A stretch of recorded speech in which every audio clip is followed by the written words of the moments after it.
Welcome to the Powercat Podcast, GoPowercat.com's Kansas State Athletics Show. Now, here's your host, GoPowercat publisher, Tim Fitzgerald. Welcome to another edition of the Powercat Podcast. I'm Tim Fitzgerald, and yep, I'm on video. So is everyone else. The cameras will eventually move to get better homes, more stable. But for now, this is what we're going with. I like the fact that my vent shows. I think that's really classic. So, should get the light switch shown too. But here's what we got here. There's the guys. There's the studio. There's dude's legs. Is that the camera right there? That's your camera right there. Hi, everyone. Dude, the studio camera is on the lounge sign. Oh, I see it. Okay. Yeah. Kind of creepy. Yep, kind of creepy. But we don't need that unless we want to do a dog update. I think Daphne is out of camera. She's behind me a little bit. But here we go.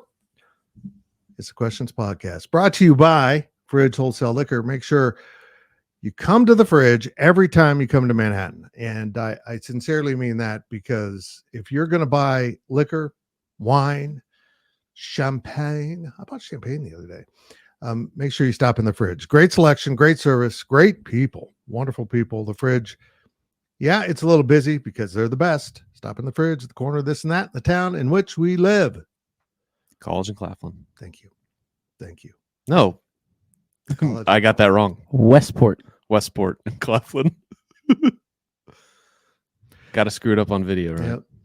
Yep. So this is weird because my camera's here and I'm looking at you. Are you going to introduce us?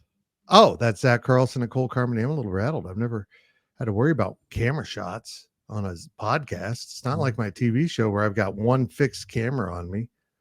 I got multiple cameras rolling through here. It's so fun. High tech over here. You should do a butt cam for the drive, like that. Like the behind me? That one, yeah.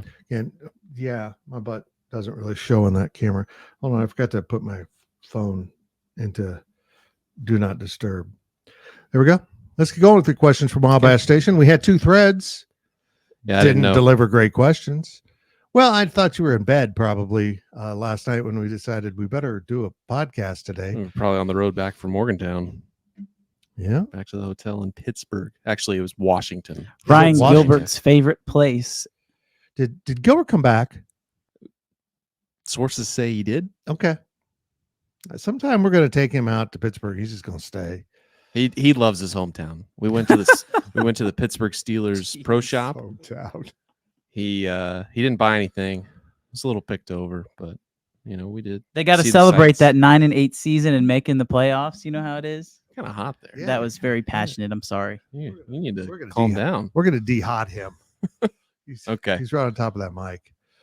There we go. First question's from us because nobody asked us about this. Nick Saban, what are your thoughts? I'm shocked, but not really. Not really. College coaches are in college football, so they don't have to worry about general manager stuff, contracts, drafts, player personnel comings and goings other than recruiting. And now it's all about that. The NIL, transfer portal. It's like being an NFL general manager that's also the coach. Mm-hmm. It has totally changed the profession. It's made it miserable for coaches in general. And you know what? I'll be blunt. He's an old dog. And he probably doesn't want to learn these new tricks because that's why he's in college coaching. I don't envy the person that follows him. It's going to be a big name, I would imagine. But how do you follow that? How do you follow that level of success? And I shared this on WWW when I was on there earlier on Wednesday. Meeting him last year at the Sugar Bowl for the first time was really interesting because I got a better feel for the whole program, being around the kids, the coordinators, all that. He's getting those 5 stars that are of high character. Yeah.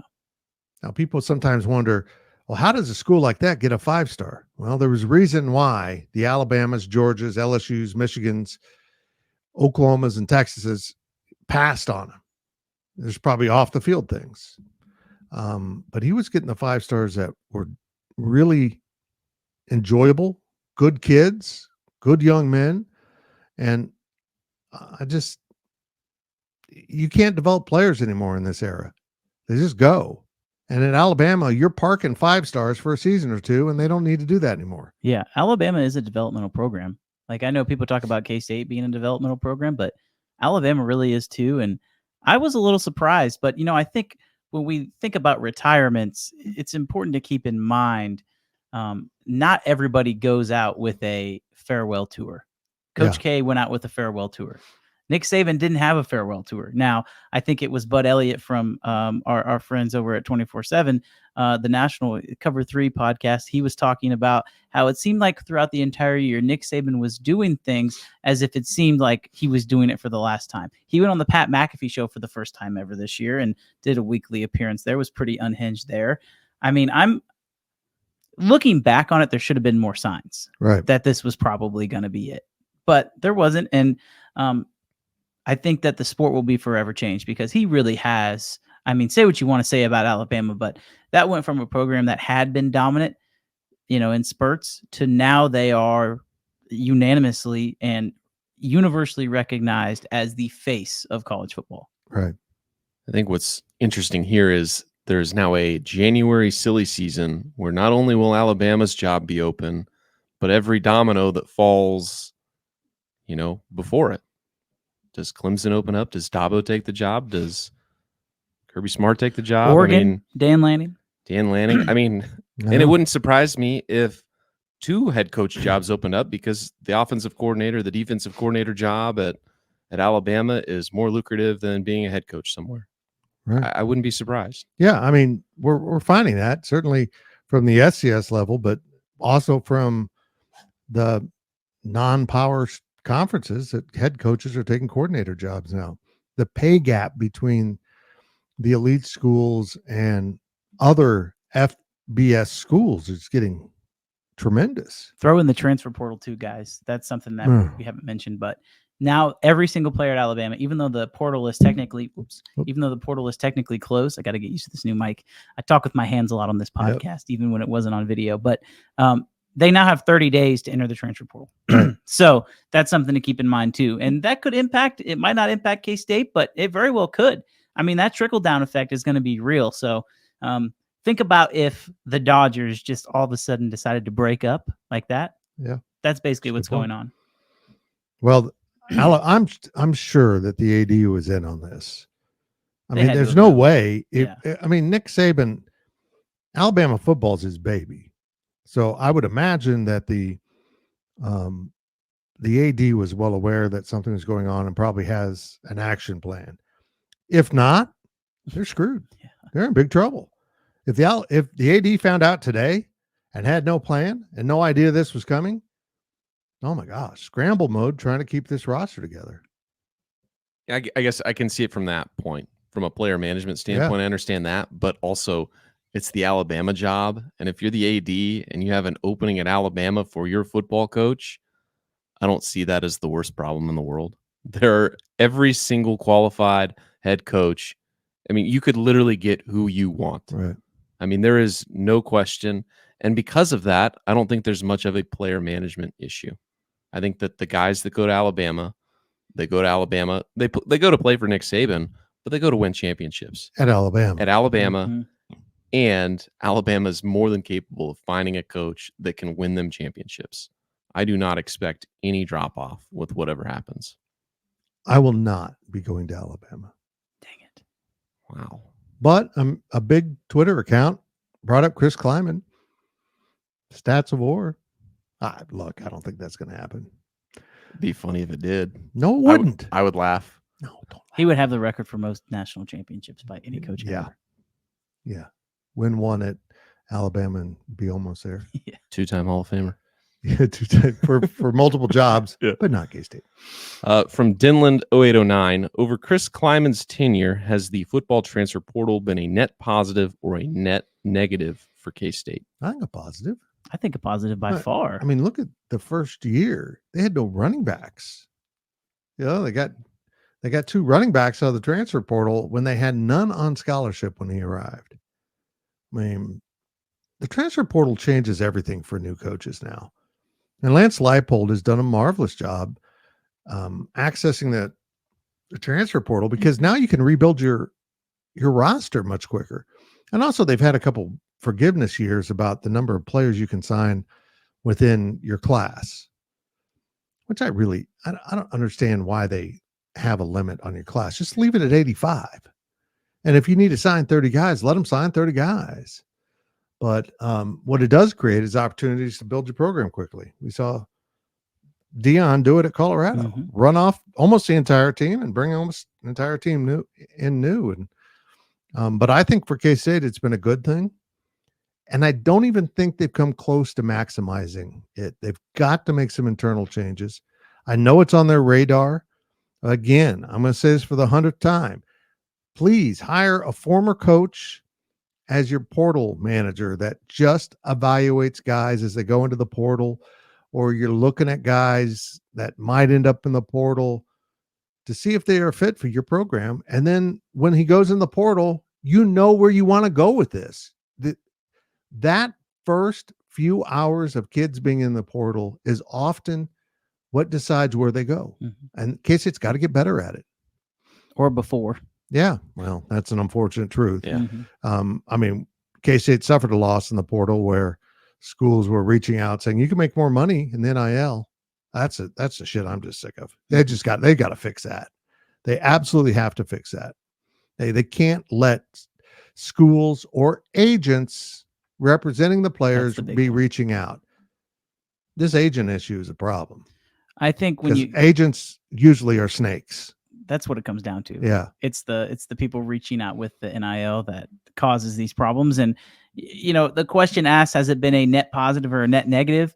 I think this is really the first year that K-State has had players that have transferred up, right? Like right. That's exactly if you even want to say that. That's right? exactly what I was going to say. Yeah. Like throughout the years, K-State, when kids have left, they've probably gone down. Like off the top of my head, the only player who I can think of, or the only 2 players that I can think of that transferred up really didn't even have any success. And you're thinking of Tyrone Tellini, who didn't play at K-State, goes to USC, and T. Denson, who goes to Purdue. Other than that, Zach, correct me if I'm wrong, but I can't really think of anybody who's even landed at a Power 5 school. Now, obviously, Will Howard and Kobe Savage are different. Okay. And I think that's where people can be like, oh, K-State. Yeah, Willie. Well, I put him in a different category. Okay. I look at Will Howard and say he was a senior. And he was either going to go to the NFL or he was going to transfer. I did a Q&A with our Ohio State site, and he asked me like, why did Will Howard leave? And I was like, well, it's pretty simple. He wasn't going to be the guy. I mean, he would have had to have competed, and he doesn't really have to do that at Ohio State. You guys watched the bowl game. You saw how horrible that quarterback situation was. He's going to be the starter at Ohio State. Guess what? If Avery Johnson would have transferred, so would have he. So that's Will Howard was a senior. That is why he left. Kobe Savage. Did they want him to come back? I would venture to say yes. But guess what, guys? He was also a senior. He was either going to transfer or go to the NFL.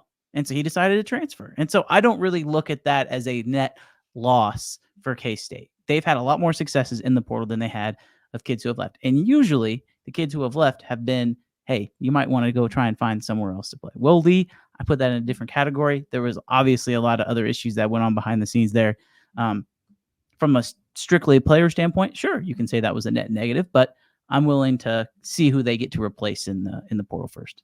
And I think this year, when you look at who's left, like you said, this is the first year you've seen players go to good schools. Ohio State, Texas A&M, really good Oregon with Kobe Savage, good programs. But I think that's a testament to what the K-State program is. K-State winning the Big 12 championship in 2022 has allowed a lot of their players more opportunity, more eyeballs, watching good football on film, saying, hey, we could use that guy. But I think that this is the first year where not only do you see the talent leaving the way you did, but what they brought in was probably their worst year in the transfer portal too. I think this is the first year you ask this question because you're like, well, look at what we lost and look at what we brought in. I think this is the first year where you're just like, wow, there's kind of this disparity of, and granted, that's for next season versus what this season was. But when you look at the portal, your incoming guys from this season, I think this was probably the worst year of the 5 for Chris Kleiman. Still some dominoes to fall, though. It's Mhm. important to Right. note. Yeah. Go back up. Tyrone Talini was an all Pac-12. He might have been honorable mention. That remains one of the more baffling. Yeah. Couldn't play at Kansas State, so he transfers to USC. And he didn't hardly play this year, though. That was the thing. He was an all-conference last year, didn't hardly play this year. Correct? I might be wrong on that, but all the USC games I watched, he hardly ever got it. Interesting. Yeah. Interesting. Next. From Wade Ram, Will Howard. Oh, no. Did I just ask that one? No? No. We talked about the transfer portal. From Wade Ram, Will Howard to Ohio State. Does it say anything that no offensive players followed Will? No. Yeah, No. no, No. not really. I don't see that really being a trend. I mean, let's be honest here. His friends were leaving, and that played a role in it. I mean, the older guys were leaving, and Ben Sinnott, his roommate and best friend, was going to the NFL, and that was unrelated to Will transferring. Mhm. If Will had come back to Kansas State, Ben was going to the NFL. Mhm. He's NFL ready, right? Yeah. Okay. We got Kansas and UCF in here, so if I'm at an odd angle, it's because I'm sneaking peeks at that. Yeah, that doesn't surprise me at all. And you know what? Him ending up at a program such as Ohio State doesn't surprise me at all. He's a good quarterback.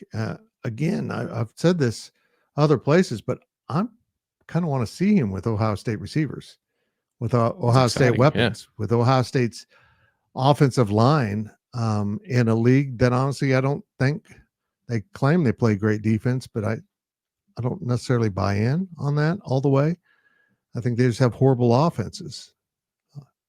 And plus he's close to home. I think it's a great opportunity for Will. Will is different than all the other Ohio State quarterbacks they've had in the past. I know we're not talking about Ohio State specifically here. Let it be known, shout out to my dad, who's a Michigan fan. So unfortunately, I've had to watch a lot of Ohio State and Michigan in my life. Will Howard does not really fit the mold of any recent Ohio State quarterbacks. He's not as athletic as some of them. Mhm. CJ Stroud is a sit in the pocket, throw the ball down the field kind of quarterback, but he really stretches the field a little bit more than Will does. And maybe part of that is, the offensive scheme. There's something to be said for that.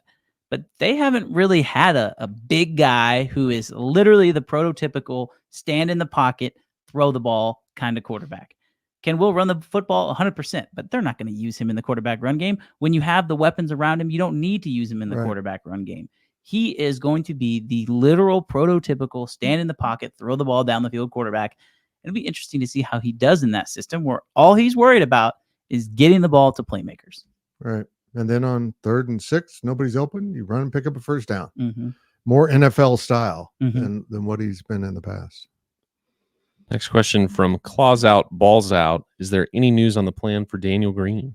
No, there isn't. I'm a little surprised. We haven't heard anything. Maybe Daniel doesn't know yet. Maybe he's looking how his rehab goes, and he might be checking on his NFL prospects.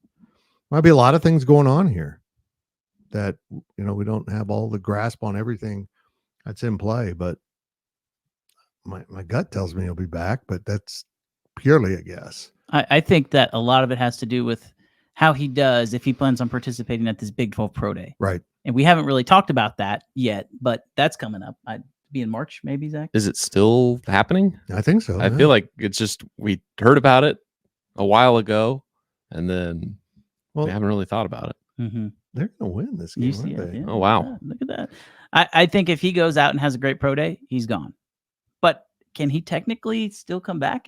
He's got a hardship year. If he wants that medical hardship, he can get it. I think as far as the program goes, if Daniel Green wants to come back, they're going to let him come back. Oh, absolutely. But for the health of the program, I would almost argue that Daniel, go try and see what you can do in the NFL, right? Like one more year of college is not going to alter your position, your draft stock. You're going to be 26 years old by the time the draft rolls around next year. You're 25 right now. The odds of you surviving more than 3 or 4 years in the NFL, if you are 26 as a 26-year-old rookie, as far as K-State goes, I kind of feel like you want those younger guys to play. because if they don't, you have the big bad transfer portal that always looms. Yep. Unfortunately, that's just the way things are. You have to throw your guys some bones every once in a while. And I think that if Daniel Green left, the health of that linebacker room might be a little bit better. But if he stayed, the ceiling for next year, I think, is a little higher. I agree with both those points. The flip side of that, though, is K-State has the opportunity to have a 3-year NFL vet, essentially, on their roster. Mm-hmm. Who would say no to having a No, you 3-year NFL guy on their they would team? say yes, 100%. I mean, that's essentially what this comes down to. Well, let's be really blunt here. You know me, I don't really hold back. The young linebackers are really promising, but there's not an Avery Johnson. No. There's not one that leaves and you think, well, I'm not going to be able to replace this player, right away. We got to keep looking. But I agree with you also. They don't want those young guys to leave. They like them. I think they bring something to the table. It'll be interesting, but no, we haven't heard anything on Daniel yet. If Asa Newsom would not have gotten hurt, right, it would make this a lot easier because I think he would be that linebacker like Avery who is going to have an excellent season. I would agree. I think there's a lot of promise there with Asa. Last question of the first half from Girth Brooks. 24/7 Sports has 7 of the new Big 12 teams in the way too early top 25. You have Kansas. Top 30, I think is what it was. Okay. Yeah, I think it was a top 30. You have Kansas, Kansas State, Arizona, Utah, West Virginia, Colorado, and Oklahoma State. Realistically, how many teams from this league make the college football playoff? I know it's early, but who would you bet on making it? Okay, so there's 7 teams in the top. I'm going to go with 8 in the playoff. But I'm an optimist. I think the Big 12 gets at least 2. Really? Yeah. I guess it's so hard to predict and think about what it's going to be like. We've never had this before. My initial reaction to this question is 1. That's my initial reaction. No, I think it's easy. I think it's easy to look at. There's 12 slots. 1 goes to a group of 5. And then you have 11 spots for 4 champions. So there's 7 spots remaining. I think that the Big Ten, the SEC each get 2 each. There's 4. Then you have 3 more. I think they get 3 each. Counting the champion. Right. Yeah. Yeah. So 3, yeah. I mean, I think what we're looking at here is the Big Ten and SEC will get 3 at a minimum. Right. But here's the problem. If they're going to stick with the committee, which they better stick with the committee, how are you going to have the 4th team in a conference above the 2nd team in another conference, unless that conference is woefully bad and they have head-to-head games to prove they're bad, like the ACC was this year? You take their champion and then you move on. Now this year, let's be honest, if this had been a playoff year, Oklahoma would have been included. I believe that. Maybe not. I mean, we've got they weren't ranked in the top 12. They weren't in the New Year's 6 picture, so maybe they wouldn't have been. But I think 2 do get in. Don't ask me who. I can't wrap my mind around this conference yet with the new programs coming in. Is it? I'll say 1 legacy team, 1 new team. That'd be great. Is it? So the question is this, though, guys. Is that the loser of the Big 12 championship game, or is that the team that maybe finishes with the same record but has 1 less loss because they didn't lose the Big 12 championship? You got it. There's almost an advantage there to not be in that game. So if you're 10-2, you have to win that championship game to guarantee yourself a spot, as opposed to if you're 10-2, like Oklahoma was, and just chilling at home, you have a better chance of making it, right? Like the committee cannot reward teams for not playing in their conference championship game. That should not, it should almost be like that conference championship game, if you lose it, has no impact on your resume. If you're going to play conference championship games, you can't, right? But the place where I disagree is I think that you can get scenarios, especially in the SEC now with no divisions. And if you're going to play, just 8 games apiece and you've got, 3 teams that are 8-0 or 7-1, I mean, it does get sticky there to where a loss in the championship game could be a bad loss, especially if you lost a game to that second place team somewhere along the way. There's so many just tiebreakers and what else with just having non-division scheduling that I think it's going to I think that having no divisions is going to be beneficial to each conference because they're going to be able to say, hey, Right. well, they don't have a bad loss on them. They might have lost to one of the 2 championship game teams, but they're 11-1 or 10-2. They lost to the 2 teams in the championship game. I think you create an argument for your teams to get into the playoff a little easier. What's interesting is, how do I want to put this?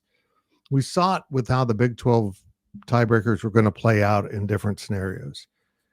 You were oddly rewarded for losses to bad teams because it doesn't impact your tiebreakers with the teams with which you're competing for spots.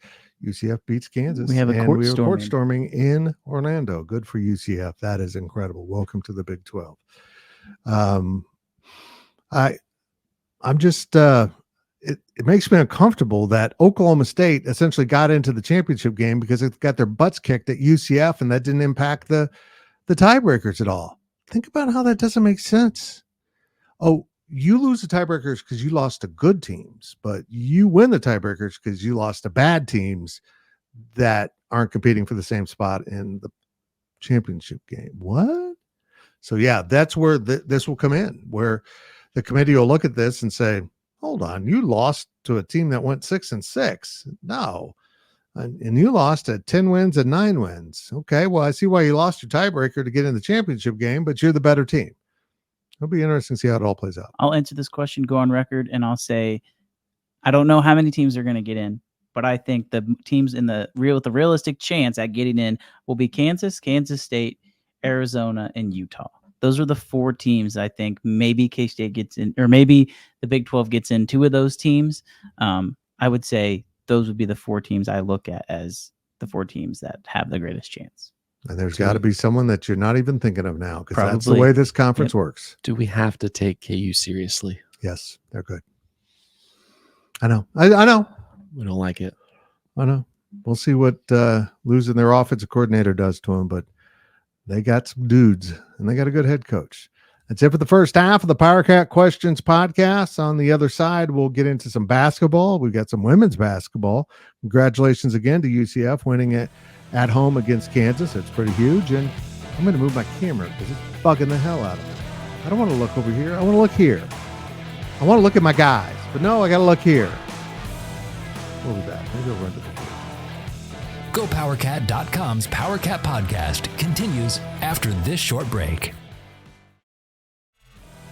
Welcome back to the Powercat Podcast. Welcome back to the Powercat Questions Podcast, sponsored by The Fridge Wholesale Liquor. I am Fitz. If you're watching on YouTube, this is my super close-up. It's unsettling. I know. This is the better angle, though, but it's unsettling. Zach Carlson, Cole Carmody across the table for me. The new setup here in the studio. They're on camera. We've got on our YouTube feed right now, we got the lower camera, the studio camera running. See how far it's behind. Well, it's not that far behind. It's really not. I'm a little surprised. Thought it was going to be about a full second behind. Daphne's wandering around somewhere. Dude got bored. Had to open up the door here. It's a mess. I can't wait for them to bark and you lose it on camera. On camera. I will lose That's it. not going to happen. You're going to have to calm down every time they bark now. Just be like, Well, probably, I should probably build because these aren't live. We can go back and edit them. And maybe I drop over what is it? What's the color bars and tone? What from for God's sakes. Where's this 5 seconds later? SpongeBob? Yeah, SpongeBob. Maybe I'll put that up every time they start barking. Because they will. How much SpongeBob have you watched? Very little.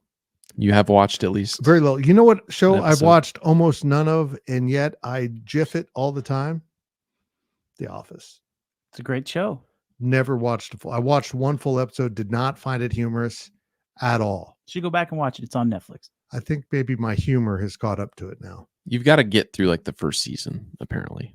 That's what they say about these NBC comedy shows. You got to pain through the first 6 episodes. Was that way. Seinfeld should have been canceled probably, but someone at the network said, no, we're going to give it another year.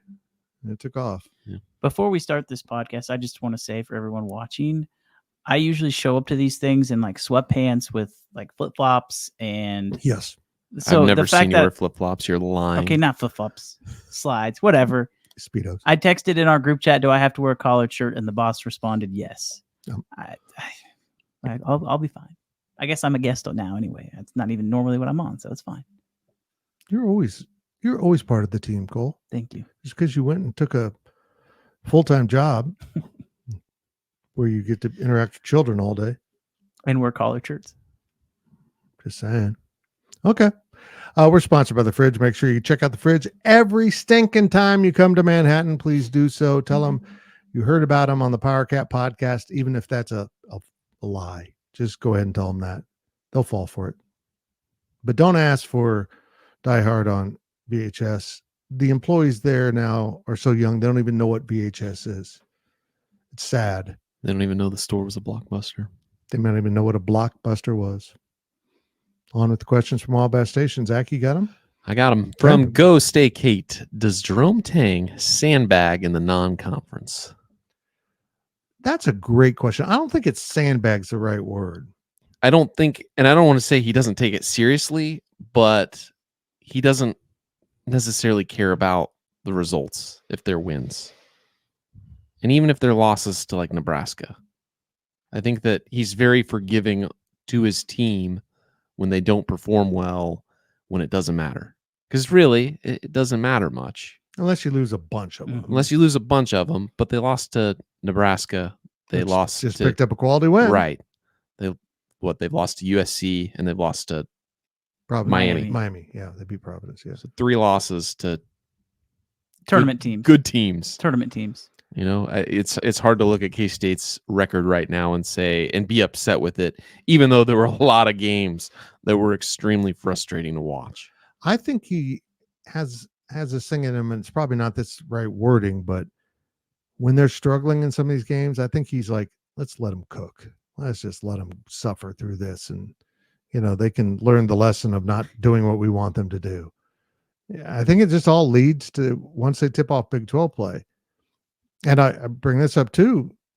Grant McCaslin's doing the same thing at Tech. I mean, is this a Scott Drew thing where they just kind of aim their ship towards the start of conference season and then try to get the next peak around the end of the season? I don't know. Fitz, you use that term wrong, by the way. What? Let them cook. That's like a thing that kids say, but it's not like let them cook. I know what you mean. Like let them just roast up and die and wither away. Mm-hmm. When you say let them cook, that means like they're supposed to be doing something right. Like let him cook. He's doing good. So you use that completely wrong. No, I didn't. I use it generationally. Yeah. Yeah. That's kind of funny that you say that. Did you get that? No, I heard it. Okay. I understood what he meant though. Yeah, I did too. But yeah, but yes, the new generation has it totally wrong. There's a double meaning now. Let it cook means let them cook. Let them burn. Let them cook means they're making a really good meal. Don't want to interfere. Right. Okay. I think that the non-conference slate was weird for K-State. It seemed like every team they played was pretty good. Like take out Central Arkansas, every other team they played was no, K-State played to their level. Yeah, I think is what happened more. Point. Although I will say USC 8-7 right now. Really? So they're going to have to kind of go on a run to make the tournament. They look so good in that. They were really good. They were really good. And I think there's something to be said about waiting for your best player to come back. Because that's what they were doing. Like if you look at the rotations, Dorian Finister wasn't getting very many minutes, if anything at all. I would have to assume because they were kind of building a rotation around when Quez Glover and Naquan Tomlin were going to come back. They were getting those players ready for when those guys came back because the full expectation was that they would. So the fact that they didn't, now they're like, okay, well, they're not coming back. So this is the team we got, and we got to roll with it and find a way to win with this team. It changes the game plan. It's like for football. If you sit there and you wait for your star quarterback to come back, then your offense is going to look different as opposed to saying, these are the players that we have. This is what we're going to do. And so I think when they came to the realization that this is our team, let's find a way to make it work. You're seeing how good a coach this coaching staff is because they're able to adjust in the middle of the season. I agree. And Tang's talked about not wanting to peak too early. I think Jerome Tang would be very upset if K-State was playing really good basketball in November and December because he knows that that's just not the time that you need to be at your peak. No, I had that conversation with him earlier this year. I asked him, I mean, I said, I sense that you don't really want your team to be playing at its top level. And he goes, oh, no, we need to get to that later in the year. So there is kind of an art here. Isn't that when he talked about the COVID year where they had to do a shutdown? Yeah. And then they came back and it was like, they're not going to believe that we weren't practicing. Yeah. Yep. That's funny. Good. Next question from Girth Brooks. According to KinPom, the Big 12 has 11 teams in the top 55, Crazy. with K-State being the 11th place team from the Big 12. Where do you see K-State finishing in the Big 12 standings, and how many Big 12 teams make the NCAA tournament? Okay, hold on. I need to figure. Oklahoma State, UCF, and West Virginia are probably the three, right? I would guess, but also UCF might be in after tonight. Yeah. Well, UCF before, I'm assuming, was not in. What the committee does with this conference will be fascinating, because can you really put in 10 teams from a 14-team conference into a 66-team bracket, 68-team bracket? Well, who are the teams that are for sure not going to make it? We got to start there. West Virginia. West Virginia. Oklahoma State. Potentially. Yeah. Probably so. Yeah. Even though they've been playing better as of late, but they're 0-2. I would agree. Those are the two for Mike sure. Mike Boynton's on the hot seat, Oh, I yeah. think. I'm not ready to say UCF since they just beat Kansas, but I don't think UCF makes the tournament. Future Kansas State assistant They get- Mike Boynton. The UCF gets the night off from any slander. They for do. what they did. Oh, I'm shocked. They still got their way. They still have a ways to go to get on the bubble, though. Correct. Yeah. So those are the three teams that I would say are for sure not going to make the tournament. Everybody else, I mean, Cincinnati just beat Texas. They would be the only other team. I mean, Texas Tech? They're 2-0. Hold on. Texas beat Cincinnati. Texas beat Cincinnati. They came back and won. Cincinnati beat somebody. BYU. That's At BYU, so it's a Yeah. better win. Yeah. Texas Tech is 2-0. So these teams that were bad the last few seasons are kind of not anymore, I guess, if you want to say that. Well, the advantage here I is don't know, that if guys. you're a UCF, well, you got a resume builder now. You got a cornerstone for your resume. And Iowa State doesn't really need that, but boy, they got one. They got one the other night against Houston. This conference is just hand-to-hand combat, night in and night out. This absolutely proves that in this conference, you're never safe. Never. And maybe that's not unique to the Big 12 anymore. We saw Nebraska beat Purdue pretty handily the other night. Well, we didn't see it. None of us cared to watch that. I've seen all Nebraska basketball I could take. Although my least favorite player in college basketball is on an absolute tear. Tommy Nanga. I don't want to talk about it. He just runs around and throws the ball up. And apparently he's hit like more than 50% of his threes over a 3-game period. He's awful.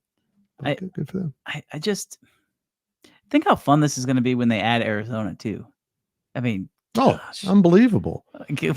Arizona State isn't awful either. If he gets his dream, Brett yeah. Yormark gets his dream of adding Gonzaga and Villanova, and holy cats. The NCAA tournament or the Big 12 tournament might be more entertaining than the NCAA tournament. Well, that's what he wants. Yeah. He wants to create such incredible value with the regular season TV package that a Turner would actually bid on it to replace NBA games that they don't have. They don't have the inventory. I mean, it sounds like someone's going all in on the NBA and probably outbidding Turner. So, yeah, because their deal's up next season. Yeah, it's coming up soon. So between Iowa State, K-State, Texas Tech, Cincinnati, probably one of those 4 teams is going to be that other team that for sure doesn't make the tournament, right? Yeah. That you're looking at that group. But that would mean all these teams would have to slide. And quite honestly, guys, BYU might be that team right now. I know they were at 12th in the conference, 12th in the country at one point, but they got upset at home and then they just lost to Baylor and they're 0-2 in the conference. It is really hard to recover from being 0-2 in any conference, especially in the Big 12. Now, they get to go play UCF. So maybe they win that game, but then they got to go to Texas Tech. They get Texas. I mean, it's just a gauntlet. K-State 2019. Yeah, it's happened. It happens. I know that's why you were smiling. The But, Barry Brown halftime speech that changed the entire program. but this ain't that conference anymore. No, it's even tougher now. It's even tougher. Next question from K-Ned. The Big 12 had 5 basketball games on Tuesday, with 4 of them being aired on ESPN Plus. How can football games with more logistics be scheduled 6 days in advance for the best matchups on TV, but basketball TV is set in stone before the season? Shouldn't there be a happy medium? I agree with that. I do. I've never been able to make sense of it. And this is going to piss off K-State fans, but KU shouldn't be on Plus. And tonight was an example why. Mm-hmm. I mean, they were on ESPN Plus and they got beat. Maybe ESPN wants that because it drives viewers to Plus, which I appreciate, because the more viewers that go to Plus end up watching other Big 12 games. But there's just so much inventory right now with this expanded conference. I don't know what to do with the games. That's why I really believe that another provider is going to have to enter this contract. I mean, Fox will have some games along with ESPN, but I think a third provider is going to have to be available for basketball. There's just too much out there. If this game was at Allen Fieldhouse tonight between UCF and KU, that should have been on Plus.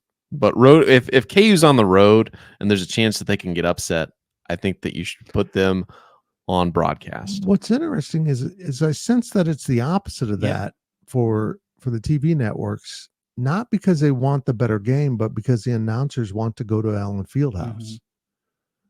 So, I mean, I feel like they show KU at home more than on the road. I agree. On the main platforms. Yeah. But I think that, yes, like to K-Ned's point, you should be able to, the Big 12 should have slots. Let's say Big Monday, that 6 o'clock, that 8 p.m. slot. Both of those are Big 12 games. You should have 2 other games, that could be played on Plus. If you have 4 Monday games, the Big 12 conference should say, this is going to be played on this network and this is going to be played on this network. And at this time, I think that you can change times slightly. I don't think you can change dates, but if there's a slate of games for a certain day, the Big 12 and ESPN need to agree on what the time slots are and what networks they get. Can I be a stick in the mud when you're done, Zach? Sure. Go for it. Okay. I didn't know if you were done. I mean, pretty much. I want to be a stick in the mud. Why are we complaining about this? We should be complaining about football.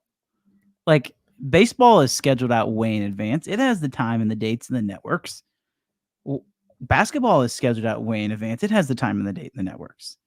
I'm okay with that. Like, sure. So you'd be a fan of the opposite. You want football games to be set in stone before the season, or earlier than 6 days or 13 days. It does, because think about all of the implications, and I understand everything is made for TV.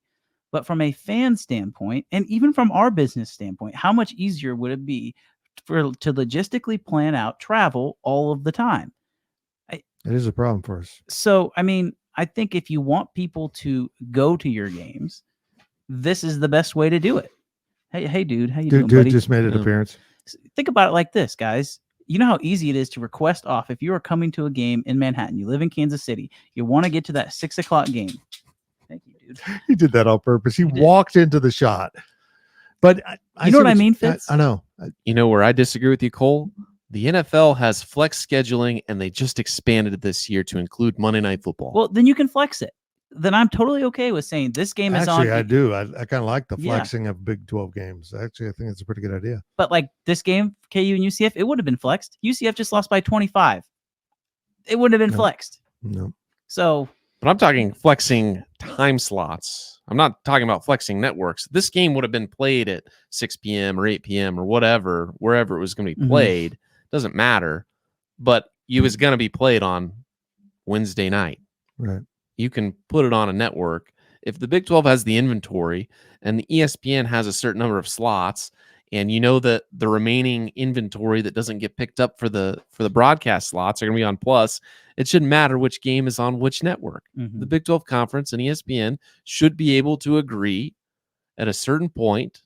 Maybe it's 6 days. It doesn't really matter because the game's going to be played at the same time. And I think it makes it so much easier for basketball than football. You should be able to choose which networks get which games. I agree with that. It's just, it doesn't make any sense that you can sit here and have bad games on ESPN2 because you scheduled it up, 4 months in advance. What about ORs? ESPN Plus or ESPN2? I want to say that there are a few games like that on the schedule, and there have been in the past, but it's not like football where there's like a set guideline of the TV times get set by this certain time on this certain date because it's a week out. I have less of a problem with the basketball and more of a problem with the football. And I know K-Ned's question was about basketball, but that's my opinion. I just wish ESPN Plus would switch their interface. It's confusing. You sometimes can't find the games you want. Like I opened it up earlier, I could not find Kansas UCF. It turns out it wasn't updating. It just wasn't. ESPN has terrible applications. Mobile, tablet. I have a lot less smart problems TV. with ESPN Plus on tablet or phone, mobile. Oh, it's terrible than on the sorry. TV. Mm-hmm. I mean, my TV, and maybe it's the fact it's my TVs, because let's be honest, I didn't spend a ton of money on TVs. A lot of these were from the office. Like this was an office TV, and it's inexpensive, but it just takes forever to load, and sometimes the games don't play. It's just very frustrating to me. But I think the interface sucks. Sometimes I find it easier to scroll down, go to football, to get rid of everything else. Mm-hmm. I mean, they're now doing like channels within it with the UCF, and which is very confusing when I'm talking about the UCF after talking about. You're talking about UFC. UFC. You're talking about Dana White's fighting league. The fighting. UFC, not UCF. In the octagon of doom. Can't Central Florida, please. I'm looking right at the camera. Can't we call you Central Florida? I mean, UFS. Let's move on. Okay. Last question of the podcast from JB, KSU Forever. What do you think is the main reason K-State women's basketball doesn't seem to be getting the recognition some feel that they should? I know their non-conference schedule wasn't that good, but they are still 15-1 with the 16-1 now. 16-1 after K-State did beat OU tonight. They're still 16-1 with the only loss to number 5 Iowa, who they also beat. They feel and play like a top 10 team to JB. Well, the problem is women's basketball isn't competitive enough. It's getting more competitive. Kansas State is a perfect example of that. There has not been enough talent in the women's game to provide enough talent across the board. Plus, women have 15 scholarships still. Men were reduced to 13 many years ago. You take 2 players off of every elite team and scatter them across women's basketball, and more programs will be competitive. The reason they're not moving up is nobody's losing enough above them to move up. And they're not regarded as one of the programs. They're not UConn or South Carolina. By the way, UConn's kind of struggling a little bit. They're not in the top 5, which is odd. And with all due respect to Iowa is not regarded by the voters very highly. I went through probably half of the voters when I saw the last AP poll. And Iowa, K-State might have been 10th or 11th in a lot of those polls, but those polls were putting Iowa at 6, 7, 8. Granted, there's probably a lot of polls that I didn't look at that have Iowa at 2 and 3 to get them up into that, top 5 spot. But I don't think Iowa is regarded as good as what K-State fans probably think Iowa is. I mean, they played for a national title last year. Played for a national title. They have the best player in the country. Who K-State's done a pretty good job on. Right. So it's easy to look from the K-State angle at, they beat Iowa. Their only losses to Iowa. Iowa played in the national championship game last year. Yeah, it feels easy for K-State fans to say, yes, they should be higher. But Cole, did you say the women's game is 1 p.m. on Saturday? Yes. Folks, K-State men are on the road. They play at 3, so it's going to be a tight fit. But I would encourage you, if you're in the area, to go to the women's game on Saturday at Bramlage Coliseum. They play number 10 Texas. This is their opportunity. I would venture to guess a lot of voters will swap them in their polls if K-State wins that game, particularly if they win it comfortably, by 6 or more, or whatever it is, that K-State will end up in the 10 slot and Texas will go to the 12 slot if there's not much more action above them in terms of losses. There just isn't in the women's game. There's 7 losses combined in the top 10 in the women's game. Mm-hmm. Now, I need to pull up the men's poll, but I know for a fact there's not 7 losses in the top 10 in the men's poll. No, it's just it's how the talent is spread across the game. Women's talent is getting deeper. It's getting more plentiful. Kansas State, again, is a perfect example of that. It's a really good K-State team. This is a Final Four quality team. They can stay the course and stay healthy and start winning these games. They have a great self-identity. They just seem to have the pieces. There's 20 losses in the men's top 10. The men's top 10. There you go. 7 in the women's. That's your answer right there. Yeah. There's a gap in the women's game between the best and the rest. And really all that matters is if you get a top 16 seed. If you get a top 16 seed, then you host 2 games in Bramlage Coliseum. And from there on out, it's all about matchups. Yep. Is K-State the 12th best team in the country? I honestly don't know. No, I don't watch women's basketball. I don't know. Do I think they have a chance to beat anybody that's in front of them? Sure. If you just compare them to who played in the national championship game last year and what that team has done now, can they beat that team on any given night? The answer to that question is yes. I think, I did a daily delivery on this the other day, and I think what we bring to the table is an understanding of basketball from the men's perspective. And really the women's game is a different game in many ways, but certainly the disparity with talent in these programs is notable. I mean, I would bet in seasons past the 5 players on UConn who wouldn't be playing on typical games could line up and win a lot of games in many conferences. There's just been so much talent stocked. But the NIL is impacting women's sports too. We don't talk about it, but there's some NIL out there for women's elite athletes that are going to change the game. It's going to spread the talent out. We're seeing the NIL do that. As much as we bitch, I think the NIL is spreading some talent out across college football. Oh, Alabama, you don't think I'm worth this? Okay, well, I can go to Kansas State, Iowa State, and get a better NIL deal and play a lot more. Or Florida State. Sorry. That's right. Soon. Yeah. Okay. Thanks. Damn it. Did he commit? Yeah. Damn it. That sucks. That's it. Well, we appreciate you. I just looked at the camera up here and it's now here. I don't know what I'm doing. What do I do with my hands? I'm Ricky Bobbying this. That's it for the Powercat Questions Podcast, the first ever full edition on YouTube. We appreciate you watching. We appreciate the Fridge Wholesale Liquor. We appreciate Zach remembering that he's on camera and he can't just get up and leave now. You got to stay to the end. And it's now the end. Thank you for listening. Thank you for watching. Thank you to the dogs for not barking. Thank you for listening to the Powercat Podcast. Make sure you're subscribing to our show at Apple, Spotify, Amazon, or wherever you get your podcasts.